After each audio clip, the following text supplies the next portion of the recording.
Why India changed it? It is capital. Kolkata থেকে Delhi, the untold truth. আজকে আমরা যেটা ইন্ডিয়ার ক্যাপিটাল বলে জানি, নিউ দিল্লি, সেটার শুরুতে কিন্তু এটা ছিল না। Back in the British period ইন্ডিয়ার ফার্স্ট ক্যাপিটাল ছিল কলকাতা। হ্যাঁ, কলকাতা।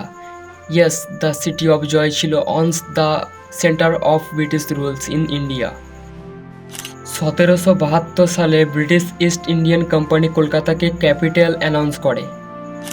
ওয়ারেন হেস্টিংস যে ছিলেন প্রথম গভর্নর জেনারেল অফ ইন্ডিয়া, সে কলকাতা থেকে শাসন করতেন।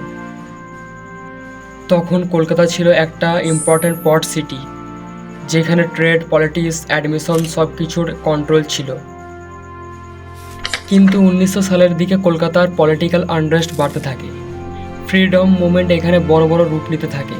ব্রিটিশরা চিন্তা করলো এই প্লেসটা আর সেফ না টু রান অ্যান এম্পায়ার। তার জন্য তারা একটা সাইম্বলিক ক্যাপিটাল খুঁজতে লাগলো, যেখানে বুথ, সিকিউরিটি অ্যান্ড প্রেস্টাইজ থাকবে। 1911 সালে দিল্লিতে জর্জ ভি একটা রয়্যাল দরবার অ্যারেঞ্জ করেন। অফিসিয়ালি অ্যানাউন্স করেন ইন্ডিয়ার capital will shift from Calcutta to Delhi. But wait, কেন দিল্লি? বিকজ দিল্লি ছিল ভারতের historical capital for centuries. Mughals, sultanates and even ancient এম্পায়ারের ক্যাপিটাল ছিল এই জায়গা। এর লোকেশন উইচ দিল্লি ছিল central, easy to access both north and south India. 1912 থেকে ব্রিটিশ গভর্নমেন্ট দিল্লি থেকে অপারেশন স্টার্ট করে, কিন্তু পুরো নতুন ক্যাপিটাল নিউ দিল্লি অফিসিয়ালি ইনঅগ্রেটেড হয় 1931 সালে। আশা করি বুঝতে পেরেছেন।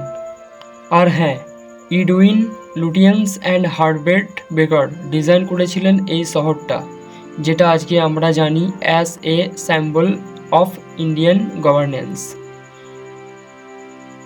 আবার সেই দিনটায় অনেক কিছু তৈরি হয়েছিল, যেমন আজকের রাষ্ট্রপতি ভবন, পার্লামেন্ট হাউস, রাজপথ, সব কিছুর ব্লুপ্রিন্ট তৈরি হয়েছিল তখনই। সো নেক্সট টাইম যদি কেউ বলে ইন্ডিয়ার ক্যাপিটাল অলওয়েজ ছিল দিল্লি, তাহলে তাকে কান ধরে টানতে টানতে এনে আমার ভিডিওটা অবশ্যই দেখাবেন, তাহলে অবশ্যই তারা বুঝে যাবে। তো ভিডিওটা এইটুকুনি। ভিডিওটা ভালো লাগলে ভিডিওটাকে লাইক করবে, চ্যানেলটাকে সাবস্ক্রাইব করবে, পাশে থাকা বেল নোটিফিকেশনটা অলে দেওয়াবে, যাতে করে প্রত্যেকটা আমার নিউ ভিডিও তোমার কাছে আগে পৌঁছয়। সো ভালো থাকবে আর সুখে থাকবে। বাই।